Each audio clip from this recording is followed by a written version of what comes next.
Hello students.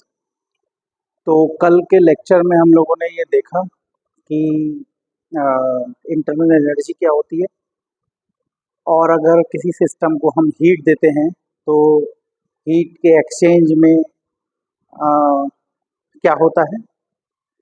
तो आज हम लोग जो करने वाले हैं वो है basically first law of thermodynamics.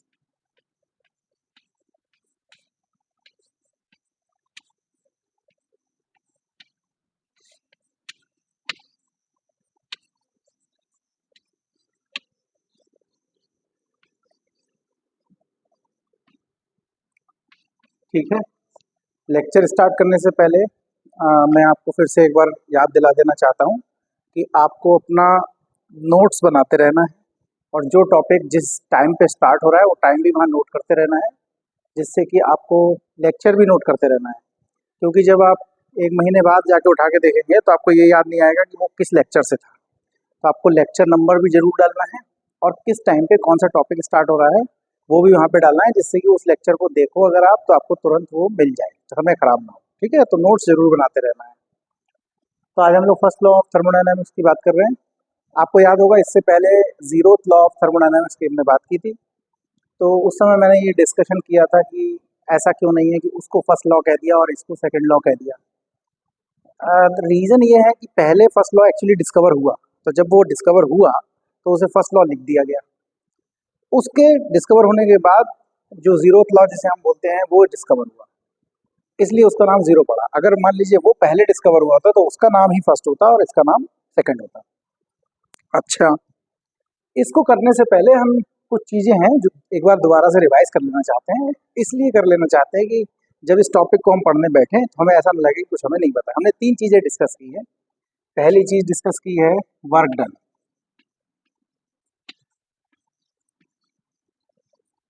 और इसका जो फॉर्मूला था वो ये है V1 V2 P dV। इसके केस में हमने तीन चार चीज़ें डिस्कस की थी कि अगर वॉल्यूम इंक्रीज हो रहा है तो हम बोलेंगे कि work is done by the system है, और उस समय जो डेल्टा डब्ल्यू है उसको हम पॉजिटिव लेंगे। अगर वॉल्यूम में चेंज नहीं हो रहा है तो वर्क डन जीरो होगा। अगर वॉल्यूम डिक्रीज हो रहा है तो हम बोलेंगे कि work is done on the system है। जब वॉल्यूम इंक्रीज हो रहा है तो work is done by the system है, और जब वॉल्यूम डिक्रीज हो रहा है तो work is done on the system है, और वर्क डन उस समय निगेटिव लेंगे। ठीक है। अच्छा, अब वो प्रेशर कांस्टेंट है या नहीं है इससे कोई फर्क नहीं पड़ रहा है, क्योंकि वो इंटीग्रल उसका अपने आप ध्यान रख लेगा। अगर प्रेशर कांस्टेंट है तो वो बाहर आ जाएगा इंटीग्रल से, और अगर प्रेशर कांस्टेंट नहीं है तो वो इंटीग्रल के अंदर रहेगा और जो उसका फॉर्मुलेशन होगा उसके हिसाब से वो कैलकुलेट हो जाएगा। तीसरी चीज हमने देखी थी कि ये जो है पाथ डिपेंडेंट है।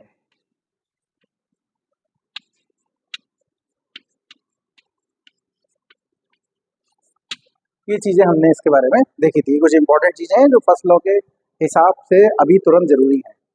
दूसरी चीज हमने क्या देखी थी? दूसरी चीज देखी थी हमने हीट एक्सचेंज, और हमने हीट एक्सचेंज को डेल्टा क्यू से लिखा था, और ये था Q2 माइनस Q1। हमने इसमें ये कहा था कि अगर किसी सिस्टम को हीट दी जा रही है तो उसकी फाइनल हीट एनर्जी जो होगी वो प्रीवियस हीट एनर्जी से ज़्यादा होगी, जिसके चलते डेल्टा क्यू पॉजिटिव होगा। और इस बात से कोई फर्क नहीं पड़ रहा है कि हीट कैसे दी गई थी। आपने उसे पानी में गर्म किया, आपने उसे लोहे हीटर पे गर्म किया, या आपने उसे कोयले से गर्म किया, या आपने उसे भाप से गर्म किया। पहले कितना गर्म किया, बाद में कितना गर्म किया, इससे कोई फर्क नहीं पड़ रहा है। फर्क इतना पड़ रहा है कि इनिशियल उसकी एनर्जी कितनी थी और फाइनल एनर्जी कितनी थी। और इसका मतलब ये हुआ कि ये पाथ इंडिपेंडेंट हो गया।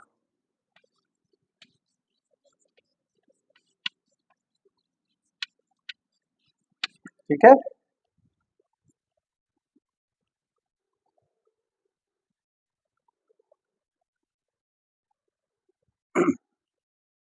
अच्छा, अगर किसी सिस्टम को से हीट तुमने ले ली है तो Q2 जो होगा, जो फाइनल एनर्जी होगी वो कम हो जाएगी। उस केस में Q2 माइनस Q1 निगेटिव हो जाएगा। तो हमने ये सीखा कि डेल्टा क्यू अगर पॉजिटिव है मतलब सिस्टम को हीट दी गई है, और अगर डेल्टा क्यू निगेटिव है तो सिस्टम से हीट ली गई है। ठीक, तीसरी चीज हमने देखी और वो देखी इंटरनल एनर्जी।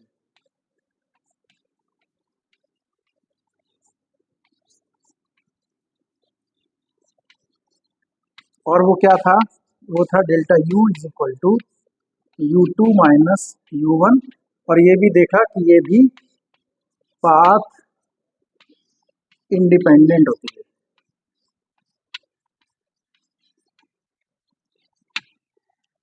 इंटरनल एनर्जी के बारे में हमने क्या डिस्कशन किया था कि किसी सिस्टम की जितनी भी अंदर में जो भी एनर्जी तुम्हें बाहर से नहीं दिख रही है उन सबको एनर्जी को जोड़ दो, वो उसकी इंटरनल एनर्जी होगी। इंटरनल एनर्जी की एक खास बात होती है और वो ये होती है कि वो टेम्परेचर डिपेंडेंट होती है। ठीक है, टेम्परेचर डिपेंडेंट होती है। ठीक, अब आप एक चीज, अच्छा यहाँ पे भी वही है कि अगर टेम्परेचर बढ़ेगा तो फाइनल इंटरनल एनर्जी बढ़ जाएगी, तो डेल्टा यू पॉजिटिव हो जाएगा। अगर टेम्परेचर घटेगा तो delta U final internal energy घट जाएगी और डेल्टा यू निगेटिव होगा। इसको कोई फर्क नहीं पड़ता है कि तुमने पहले उसे T1 से T2 तक गर्म किया और उसके बाद T3 तक ठंडा किया, उसको सिर्फ फर्क पड़ता है कि फाइनल टेम्परेचर क्या था और इनिशियल टेम्परेचर क्या था। ये पाथ डिपेंडेंट है। एक बहुत इंपॉर्टेंट चीज है यहाँ पे समझने वाली, जिसको मैं बार बार पाथ डिपेंडेंट और पाथ इंडिपेंडेंट बोल रहा हूँ, है क्या चक्कर ये और कैसे इस बात को हम लोग और डिटेल में समझेंगे। तो हमारे पास एक टर्म है जिसको बोलते हैं स्टेट फंक्शन। स्टेट फंक्शन, तो ऐसी थर्मोडायनामिक प्रॉपर्टी जो उसके सिर्फ इस बात पे डिपेंड करती है कि उसकी उस समय स्टेट क्या है, उसके इस बात पे डिपेंड नहीं करती है कि किस प्रोसेस से वो आया है, उन्हें हम स्टेट फंक्शन कहते हैं। तो जैसे हमारे पास स्टेट फंक्शन हो गया, एक यू हो गया, क्यू हो गया, ये हमारे पास स्टेट फंक्शन हो गया। ऐसे ही और भी बहुत सारे स्टेट फंक्शन होते हैं और इनकी खास बात होती है ये depends only on initial and final state. States क्या है, मैंने आपको बताया था कि किसी थर्मोडायनामिकल सिस्टम को एक्सप्लेन अगर आपको करना है तो उसकी कुछ मिनिमम प्रॉपर्टी आपको बतानी पड़ेगी। जैसे क्यूब के लिए हमने एग्जांपल लिया था कि क्यूब के बारे में अगर आपको कुछ समझाना है किसी को तो आपको मिनिमम ये बताना पड़ेगा कि उसकी लंबाई कितनी है, चौड़ाई कितनी है, ऊंचाई कितनी है, उसकी लेंथ कितनी है, ब्रेथ कितनी है और हाइट कितनी है। अगर आप किसी को ये समझा दो तो फिर वो बाकी की प्रॉपर्टी खुद से निकाल देगा। तो स्टेट वेरिएबल वो होते हैं जो उस प्रॉपर्टी को सिंबलाइज करते हैं। और स्टेट क्या होती है, अगर उन जो प्रॉपर्टीज हैं उनके एक मिनिमम सेट को अगर हम ले लें जिससे हमारा सिस्टम फुल्ली डिस्क्राइब हो जाए तो हम लोग इसे बोलते हैं स्टेट। ठीक, तो जैसे मतलब ये कोई सिस्टम था, वो P1 V1 T1 से शुरू हुआ, गया P2 V2 T2 तक गया, तो ये स्टेट ही तो है सब, ये सब स्टेट तो हैं। कोई सिस्टम इस तरीके से एक्सप्लेन हो रहा है, कोई सिस्टम इस तरीके से एक्सप्लेन हो रहा है। उसके बाद वो गया P3 V3 T3 और फिर यहाँ आया P2 V2 और सॉरी P4 V4 T4 और इसके बाद यहाँ से फिर वापस यहाँ चला गया। तो ये इनिशियल स्टेट थी ये और फाइनल स्टेट भी थी यही। तो उसके इंटरनल एनर्जी में कोई चेंज नहीं आया, वो बीच में जो हुआ हुआ हुआ होगा। ठीक है, तो ये हम लोगों का बेसिक अंडरस्टैंडिंग हमने कर लिया कि ये हम पहले से पढ़ चुके हैं, बस आज के कंटेक्स्ट में मैं इसको रिवाइज कर रहा था। ठीक है, अब देखो जरा,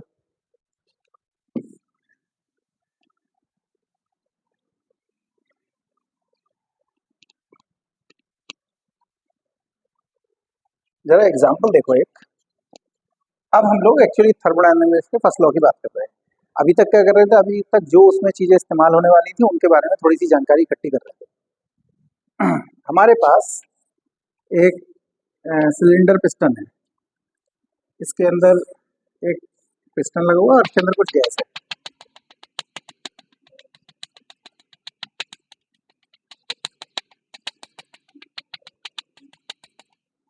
ठीक है, और नीचे में एक लैंप लगा हुआ है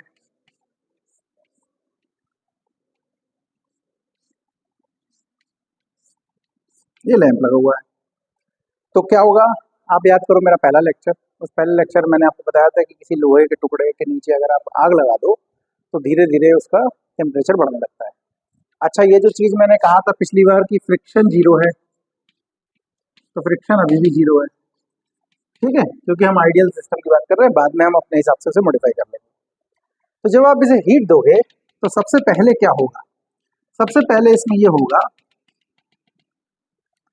कि ये गैस जो है इसका टेम्परेचर बढ़ने लगेगा, और गैस का जो फार्मूला है वो है P V is equal to N R T. तो जब टी बढ़ाओगे, ये तो फिक्स है, ये फिक्स है, इस समय ये वॉल्यूम फिक्स है, तो वॉल्यूम जब फिक्स है तो क्या होगा, प्रेशर बढ़ने लगेगा, क्योंकि ये प्रोडक्ट कांस्टेंट नहीं रह सकता, क्योंकि टी टी बढ़ रहा है तो ये इसको बढ़ना पड़ेगा। तो जब बढ़ने लगेगा तो यहाँ पे प्रेशर बढ़ने लगेगा, तो प्रेशर बढ़ेगा और यहाँ पे ये पिस्टन यहाँ से यहाँ तक खसक के चला आएगा, ठीक है।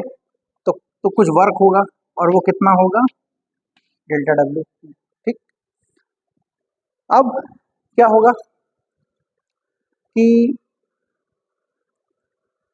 जब ये ऊपर खसक जाएगा तो प्रेशर बढ़ गया और ये प्रोडक्ट फिर से अब कांस्टेंट हो गया, पी बढ़ गया, पी और पी इंटू वी मल्टीप्लाई करके, या पी जब वी बढ़ जाएगा तो फिर पी वापस अपनी पुरानी वैल्यू पे आ जाएगा। अब क्या करते हैं, एक एक तो तरीका ये हो गया, ये तब हुआ जब हमने इसको मूव करने दिया। अगर हमने इसे मूव नहीं करने दिया होता, अच्छा इसका एक और रिजल्ट होगा, क्योंकि ये टी बढ़ने की कोशिश कर रहा था, टी बढ़ने की वजह से पी बढ़ने की कोशिश कर रहा था, तो पी ना बढ़ के जब पी बढ़ने की कोशिश हुई तो प्रेशर लगने की वजह से उसका पिस्टन थोड़ा खसक गया, ठीक है, तो पी वैसा का वैसा ही रहा और बी थोड़ा सा बढ़ गया, तो कुछ वर्क डन हो गया। अगर हम इसको बढ़ने नहीं देते तो यहाँ पे जो एनर्जी यहाँ से खर्च हुई वो इसमें चली गई, ठीक। अब अगर मान लो यहाँ तक बढ़ गया और मैं इसको थोड़ा सा अब यहाँ पे रोक दूं, स्टॉप लगा दूं, तब क्या होगा, तब अभी गैस तो यहाँ से लेके यहाँ तक फैल गई है, अब इसका वी बढ़ गया है, पी पहले जैसा ही है, क्योंकि पी बढ़ने की वजह से ही वो खसका, और खसका तब तक खसका जब तक उसमें मैकेनिकल इक्विलिब्रियम नहीं आ गया। अब देखो क्या होगा, अभी भी हम उसको एनर्जी दे ही रहे हैं, दे ही रहे हैं, दे ही रहे हैं। अब क्या होगा, अब वो तो मैंने स्टॉप कर दिया, पिस्टन ऊपर नहीं खसक सकता, तो यानी कि वी अब चेंज नहीं हो सकता। तो अगर वी चेंज नहीं हो सकता तो अब क्या चेंज होगा, अब पी चेंज होगा, ठीक। पहले भी यही हो रहा था, लेकिन पहले सिचुएशन ये थी कि पिस्टन के पास इतनी कैपेसिटी थी कि वो थोड़ा सा खसक सके, तो वो खसक गया, प्रेशर को बढ़ने नहीं दिया, उसने वॉल्यूम को बढ़ा दिया लेकिन प्रेशर को नहीं बढ़ने दिया। अब क्या होगा कि जब तुम इसको हीट दे रहे हो तो हीट देने के बाद इसका प्रेशर बढ़ेगा और साथ साथ टेम्परेचर भी बढ़ेगा। तो दूसरा काम ये होगा कि इसका टेम्परेचर रेज हो जाएगा, और टेम्परेचर रेज होने की वजह से इसकी कुछ इंटरनल एनर्जी में चेंज आ जाएगा। ये जो हमने यहाँ से हीट दे दी वो क्या थी, डेल्टा क्यू।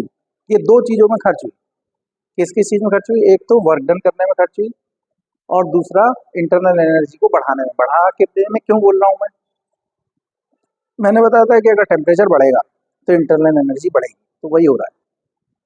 तो ये जो हीट है ये दो चीज़ों में इस्तेमाल हुई, किस किस चीज़ में, एक तो वर्क डन में इस्तेमाल हुई और दूसरा इंटरनल एनर्जी बढ़ाना।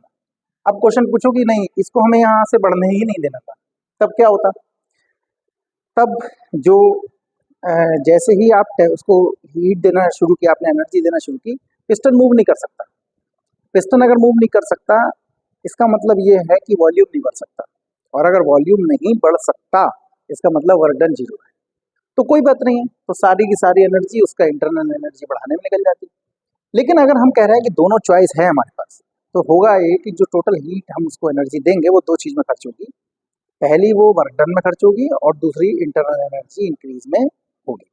अच्छा, एक इंपॉर्टेंट चीज़ ये है कि जैसे ये लिखा हुआ है तो आपको ये नहीं पता चलेगा कि कौन सा एग्जैक्ट डिफरेंशियल है और कौन सा स्टेट वेरिएबल है और कौन सा स्टेट वेरिएबल नहीं। तो हम लोग ये करते हैं, हमें पता है कि जो चीज़ पाथ डिपेंडेंट है उसको तो हम डेल्टा में लिखते हैं, और जो पाथ इंडिपेंडेंट है उसको हम लोग डी से लिखते हैं। तो यहाँ पे ये तो पाथ डिपेंडेंट है भाई, तो इसको डेल्टा लिखना पड़ेगा। लेकिन हमें पता है कि जो इंटरनल एनर्जी है और हीट गिवन है, ये सिर्फ फाइनल और इनिशियल कंडीशन डिपेंड करती है। क्या कहना चाह रहा हूँ मैं, जैसे कोई फंक्शन है जो जो उसके पाथ पे डिपेंड कर रहा है, तो इसका मतलब तुम उसका इंटीग्रल कंप्लीट कर सकते हो। कंप्लीट कैसे कर सकते हो? जैसे ये डी यू है, तो ये सिर्फ u1 और u2 पे निर्भर कर रहा है, ठीक। तो ये कहलाते हैं एग्जैक्ट डिफरेंशियल,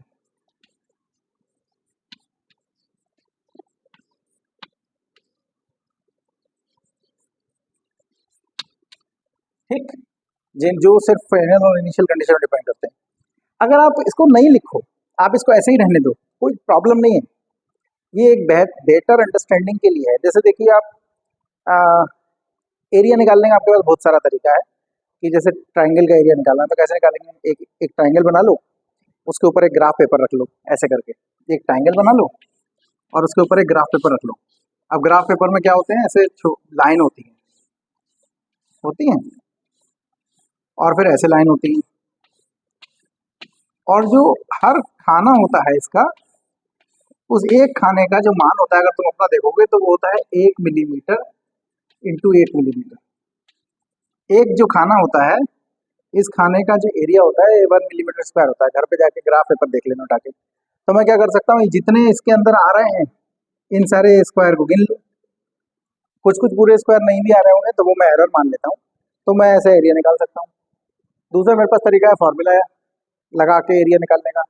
तीसरा मेरे पास तरीका है इंटीग्रल करके एरिया निकालने का। तो क्या फ़र्क है, क्या ज़रूरत है कि हम ये सब कर रहे हैं, हम तो हर बार वो कर सकते थे। नहीं, हमें बेटर बेटर टेक्निक सीखना हमारे लिए फ़ायदेमंद होता है, इसीलिए हम उस टेक्निक की तरफ जाते हैं। आपके पास पैदल चल रहे थे, कोई दिक्कत नहीं थी, फिर बोला नहीं यार पैदल चलने में बहुत समय जा रहा है, साइकिल बना ली। फिर थोड़ी देर बाद लगने लगा यार साइकिल में ही बहुत समय जा रहा है, तो हमने फिर बाइक बना ली, कार बना ली, फिर हेलीकॉप्टर बना लिया। ये मतलब, तो ये सिर्फ एक बेटर अंडरस्टैंडिंग के लिए है। अगर इस समय की बात करोगे तुम और CSIR नेट की भी पूरी भी बात करोगे, तो भी इस फॉर्मूले से तुम्हारा काम चल जाएगा। लेकिन अगर ये कहीं लिखा देखोगे तो परेशान मत होना, ये सोचने की ज़रूरत है कि ये बताना चाह रहा है कि ये इनिशियल और फाइनल स्टेट पे निर्भर कर रहा है, बीच वाले पार्ट पे निर्भर नहीं कर रहा है, ठीक है। तो ये हो गया हमारा फर्स्ट लॉ ऑफ थर्मोडायनेमिक्स। अच्छा, ये हुआ क्या? हुआ ये कि अगर कोई पूछे कि फर्स्ट लॉ ऑफ थर्मोडायनेमिक्स क्या सिग्निफाई करता है, तो सिग्निफाई बहुत बचपन से आप पढ़ते चले जा रहे हो कि ये एक तरीके का एनर्जी कंजर्वेशन है।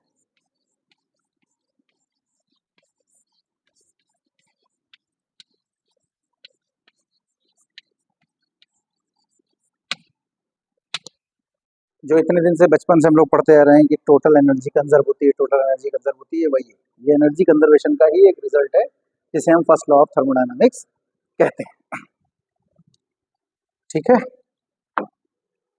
तो अब इसके क्वेश्चंस कैसे होंगे? क्वेश्चंस ऐसे होंगे कि कहीं पे कुछ वर्क डन हो रहा होगा, कहीं पे कुछ हीट दी जा रही होगी, उससे कुछ इंटरनल एनर्जी में चेंज हो रहा है। तो अभी आप घबराओ मत, मैं क्वेश्चन कराऊंगा इस पे, फिलहाल अभी नहीं करवाता हूँ मैं।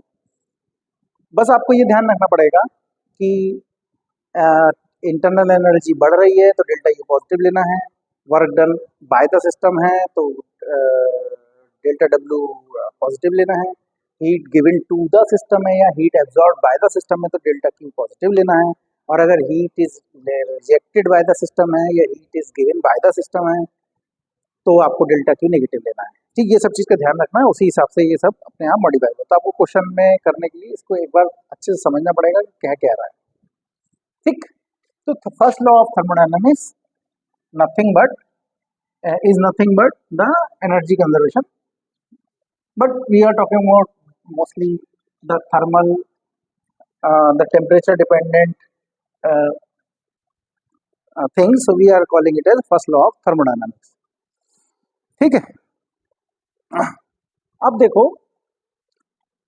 मैं इतनी देर से कुछ बोल रहा हूँ, क्या बोल रहा हूँ कि प्रोसेस प्रोसेस बोल रहा हूँ। तो पहले जरा समझते हैं कि प्रोसेस क्या होता है। फर्स्ट लॉ ऑफ थर्मोडायनामिक्स में इतना ही था। एक चीज़ आपको और ध्यान रखनी पड़ेगी कि delta Q is equal to delta W या डेल्टा यू लिखा हुआ है, तो हम नॉर्मली इसको काय में मेजर करते हैं, जूल में। तो ऑब्वियसली ये भी जूल में होगा और ये भी जूल में होगा, अगर इसको हम लोग कैलोरी में मेजर कर रहे हैं तो ये भी कैलोरी में होगा और ये भी कैलोरी में होगा। आप बोलोगे कि सर हमने तो आज तक जो वर्क डन था वो हमेशा जूल में ही पढ़ा था, कैलोरी में पढ़ा नहीं था। तो आपको पता होगा एक चीज होती है जूल इक्विवेलेंट बोलते हैं, और वो होता है 1 calorie is equal to 4.18 joule, और कभी कभी इसे 4.2 जूल भी लिख देते हैं। ठीक है, तो ये हम लोगों ने तो कुल मिला के कहने का मतलब ये है कि आप ये देख लीजिएगा कि इनकी जो यूनिट है इन सबकी सेम होना चाहिए। ये भी आप 12th से पढ़े हुए हो कि भाई लेंथ ही लेंथ में जुड़ती है। आप बोलोगे नहीं सर ठीक है कोई बात नहीं है कि हम कह रहे हैं कि डेल्टा क्यू एनर्जी है, डेल्टा डब्ल्यू भी एनर्जी है, तो लेकिन यूनिट बदलने से क्या होगा? होगा ये कि वो बेसिक प्रिंसिपल के खिलाफ है। आप 1 रुपए में पैसा नहीं जोड़ सकते। अगर 1 रुपए है आपके पास 25 पैसे हैं तो आपको या तो बोलना पड़ेगा 1 रुपए 25 पैसे, और अगर आप रुपए में लिखना चाहते हो तो आपको लिखना पड़ेगा 1.25 रुपीज। तो 2.25 कहाँ से आया? क्योंकि आपने 25 पैसे को 100 से डिवाइड किया तो वो 0.25 में कन्वर्ट हो गया, यानी रुपए में कन्वर्ट हो गया। तो ये बेसिक प्रिंसिपल है कि सेम टाइप की प्रॉपर्टी में ऐड होती है या सब्ट्रैक्ट होती है। मल्टीप्लिकेशन कैसे भी हो सकता है, जैसे आप देखते हो कि फोर्स इनटू डिस्टेंस हो जाता है, लेकिन एडिशन सब्ट्रैक्शन में आपको ध्यान रखना पड़ेगा कि उनकी प्रॉपर्टी सेम हो। वो सेम लेंथ लेंथ में जुड़ेगी, हाइट और एरिया एरिया में जुड़ेगा, वेलोसिटी वेलोसिटी में जुड़ेगी। ठीक है, तो मैं ये कह रहा था कि हम बहुत देर से प्रोसेस प्रोसेस की बात कर रहे हैं। क्या प्रोसेस होता क्या है? किसे कहते हैं थर्मोडायनामिक्स में प्रोसेस?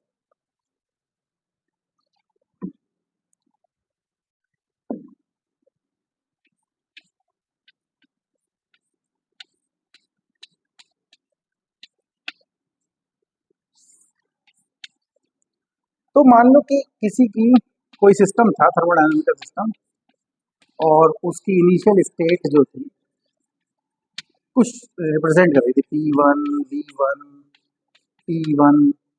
ठीक, कुछ और भी हो सकता था, मतलब P1 V1 ना होके P1 N1 T1 भी हो सकता था।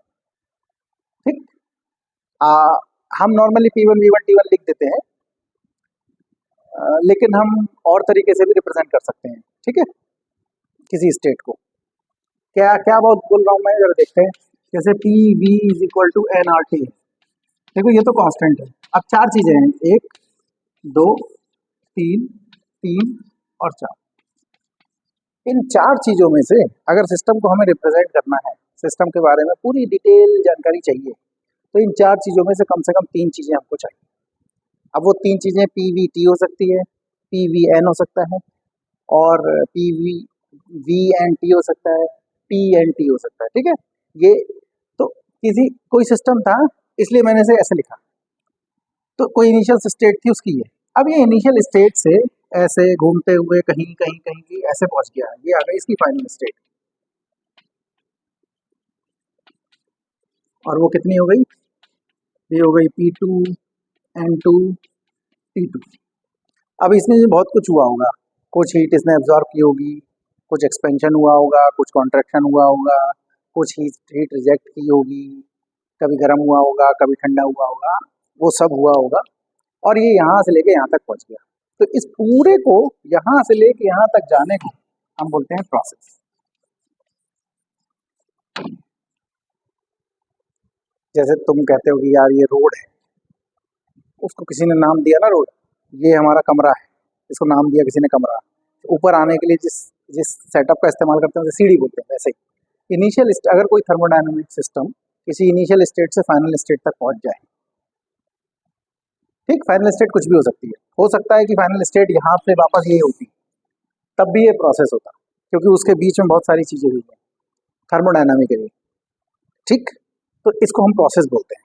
ठीक, तो हमारे बहुत सारे तरीके के प्रोसेस होते हैं, और वो प्रोसेस कैसे डिसाइड होते हैं? वो डिसाइड होते हैं कि डिफरेंट क्या क्या कंडीशन थी। तो चलो देखते हैं कि प्रोसेस क्या क्या होते हैं। तो पहला प्रोसेस जो है हमारा,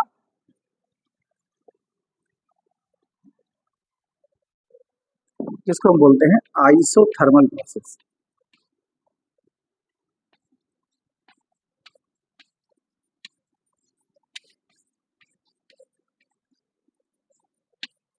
तो जैसे नाम से पता चल रहा है, आइसो और थर्मल, एक ऐसा प्रोसेस है जिसमें टेम्परेचर चेंज नहीं हुआ। तो जब टेम्परेचर चेंज नहीं हुआ तो आइसोथर्मल प्रोसेस कैसा होगा, जिसमें डेल्टा टी इक्वल टू 0 होगा।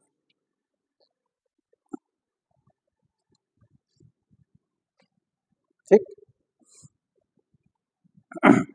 अब अगर डेल्टा टी 0 है तो इसका मतलब क्या हुआ, डेल्टा यू भी 0 होगा।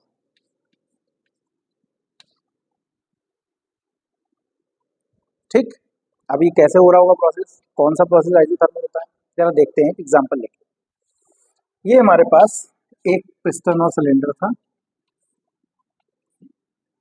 इसके अंदर एक गैस थी,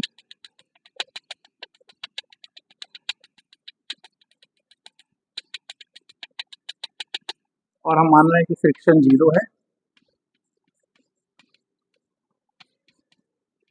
अब जरा पहले बात को समझो, तुम लोग साइकिल में हवा डालने वाला जो पंप है वो देखे होगे, तो जब तो उसको ऐसे ऐसे करके करते हो तो देखते हो कि उसके ऊपर वाला हिस्सा गर्म हो जाता है।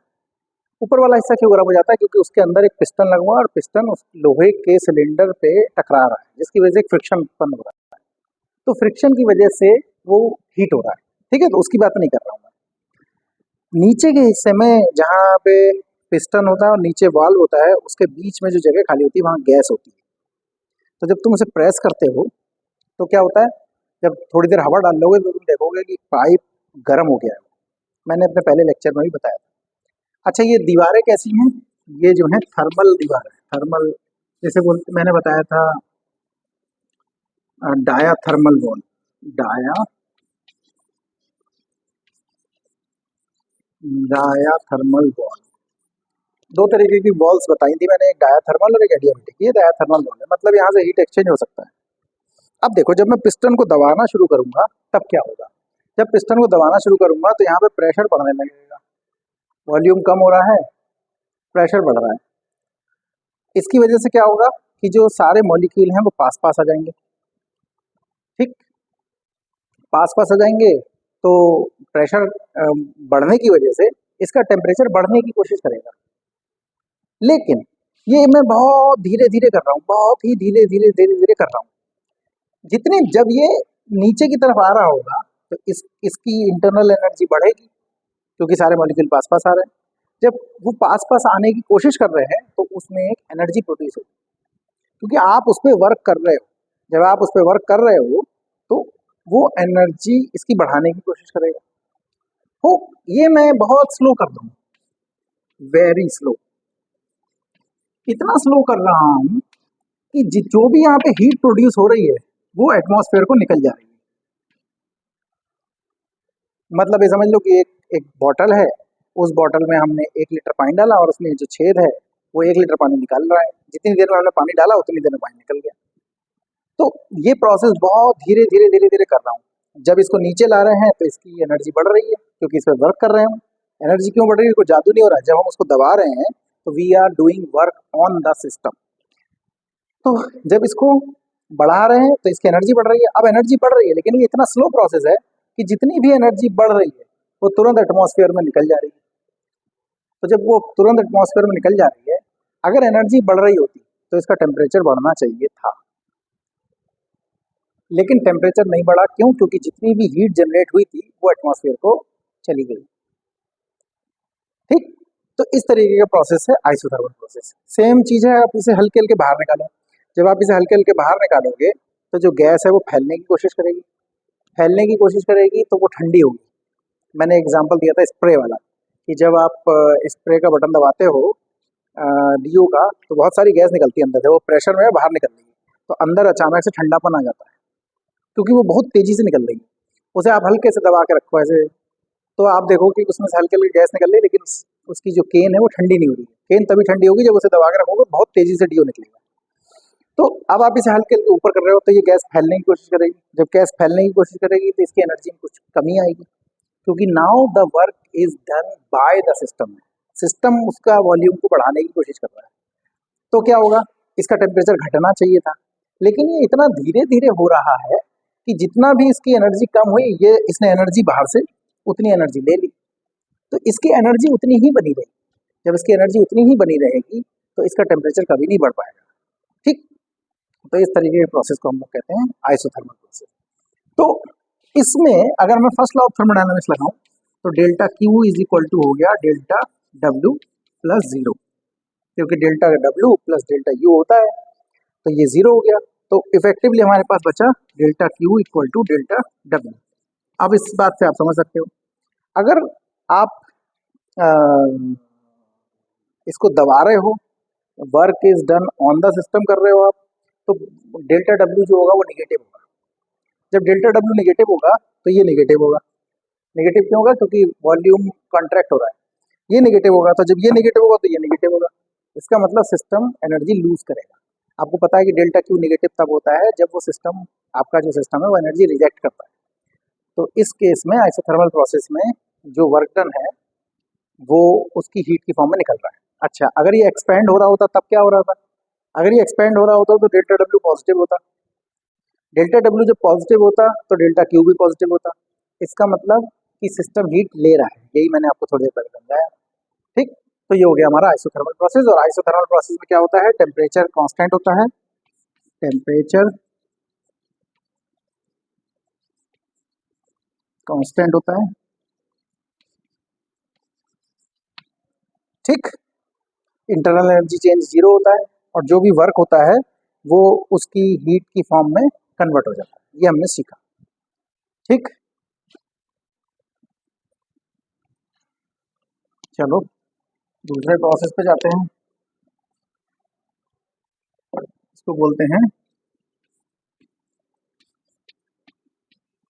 Isobaric process.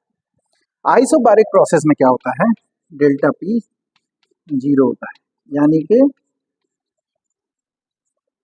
प्रेशर क्या होता है? कांस्टेंट। तो प्रेशर कांस्टेंट होता है तो कोई प्रॉब्लम नहीं है, हम पहले भी देख चुके हैं। अगर प्रेशर कांस्टेंट है तो delta Q is equal to delta W plus delta U हो जाएगा। प्रेशर कांस्टेंट रहने में कोई समस्या नहीं है।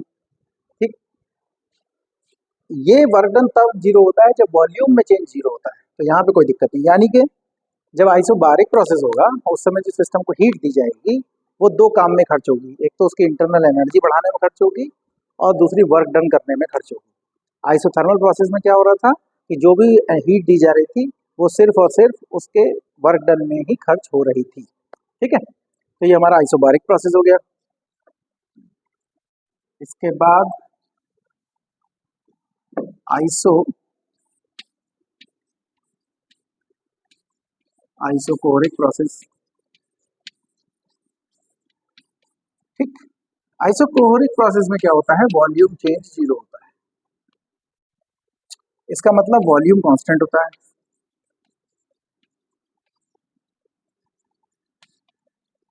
अब अगर वॉल्यूम कांस्टेंट हो गया तो डेल्टा डब्ल्यू जीरो हो जाएगा, क्योंकि हमारी डेफिनेशन क्या है? डेफिनेशन है V1 टू V2 PdV।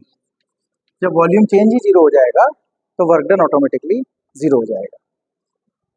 तो क्या होगा? तो जो हमारा डेल्टा क्यू है वो किसके बराबर हो जाएगा? डेल्टा यू के बराबर हो जाएगा, क्योंकि डेल्टा डब्ल्यू तो जीरो है। अब जरा देखो इसको, इस सिस्टम को ही देखो। आइसोकोरिक प्रोसेस के केस में ये इसको फिक्स कर दो, पिस्टन को फिक्स कर दो, क्योंकि वॉल्यूम चेंज नहीं होना है। अब आप इसको हीट दे रहे हो, तो हीट दे रहे हो तो इसको जब आप एनर्जी दे रहे हो नीचे से,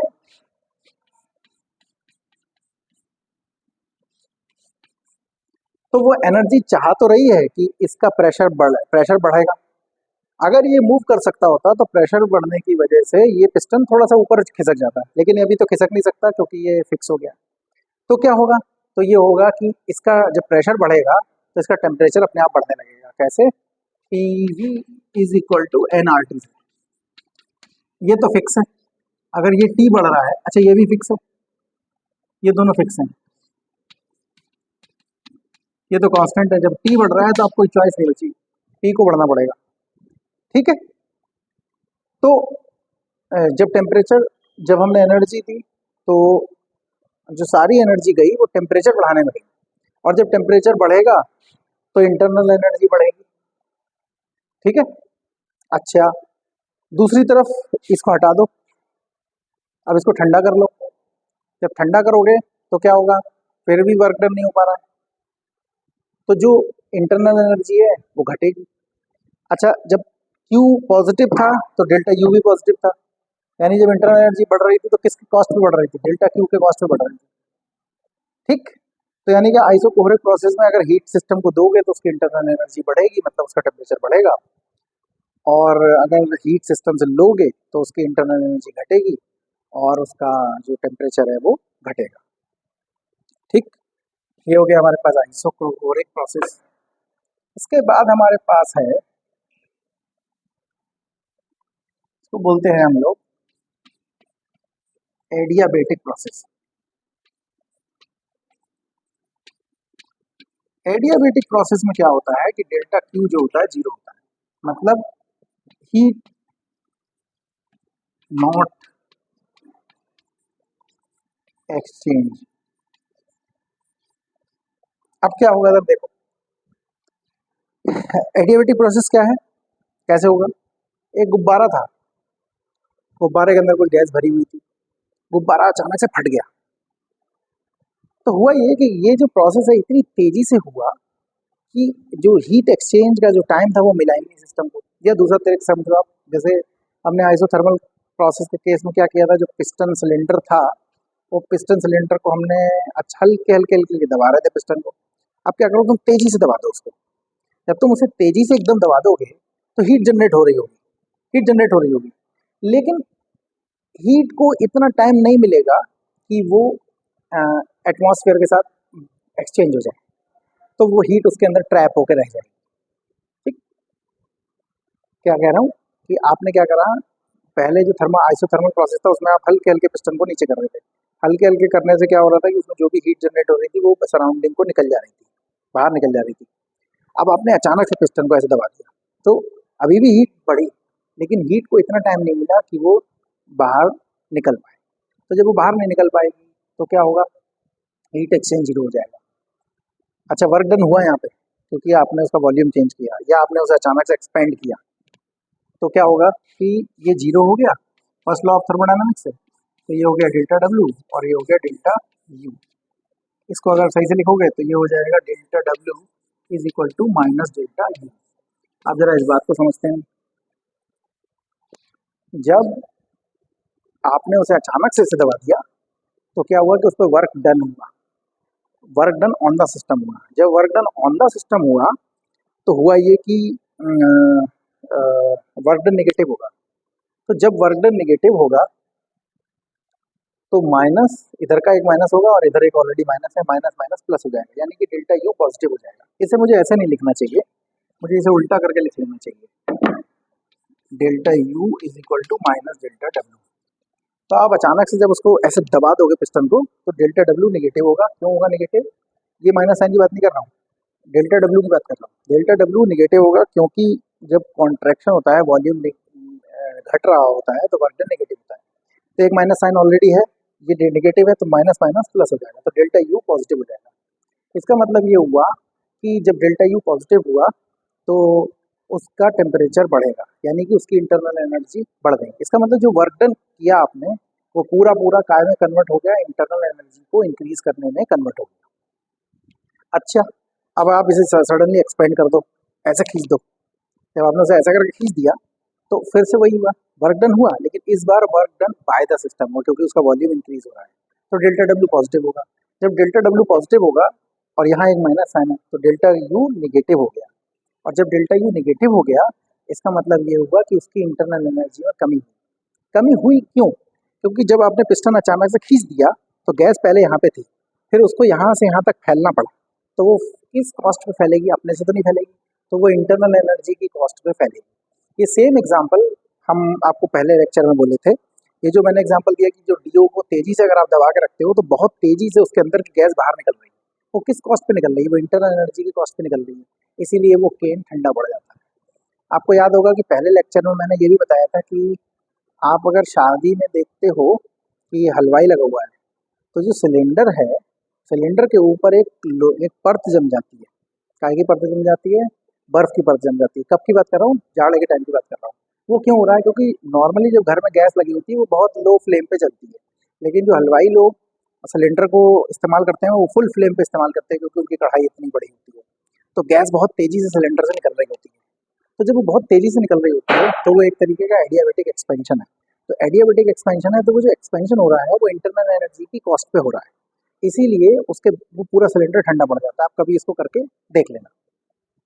तो हमने देखा कि अलग बहुत सारे अलग अलग टाइप के प्रोसेस है। इसी तरीके से एक प्रोसेस हो सकता है आइसेंट्रोपिक, एक ऐसा प्रोसेस जिसमें हाइट्रोपी एंट्रोपी जो है कांस्टेंट, लेकिन क्योंकि एंट्रोपी के बारे में मैंने बात नहीं की है इसलिए मैंने उसको नहीं बताया।